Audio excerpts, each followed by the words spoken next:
हिकु महीने खां वधीक ऑर्डिनेंस खे थी चुको आहे।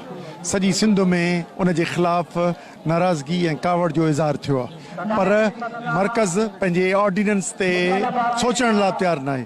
अफ़सोस त सिंध हुकूमत ते आहे जेका एज़ अ पीपल पार्टी जी हुकूमत आहे, उन एहतजाज बि रिकॉर्ड कोन करायो आहे CCI में। असां अॻे ई चवंदा हुआसीं त ॿई मिलियल आहिनि ऐं इन्हनि गॾिजी जेके खपायूं आहिनि, न सिर्फ़ मर्कज़ जे हवाले थियो आहे, मर्कज़ खां गैर मुल्की कंपनियुनि ॾे डिघे टाइम जे लाइ खपिजी वियो आहे, लीज़ आउट थी वियो आहे। उन जे करे असांखे इहो मोटाइणो आहे। उन करे असां सिंधी माण्हुनि में हीअ मोबिलाइज़ेशन करियूं पिया। अॼु गवर्नर से अलामती न करे आहियूं त गवर्नर असांजा रुख इन ऑर्डिनेंस जे तरफ़ आहिनि। गवर्नर पंहिंजे हुकूमत खे ॿुधाए त ही वापसि वठणो, उन करे असांजो एहतजाज सिलसिलो आहे, पर अॼु ते ख़तमु न थींदो।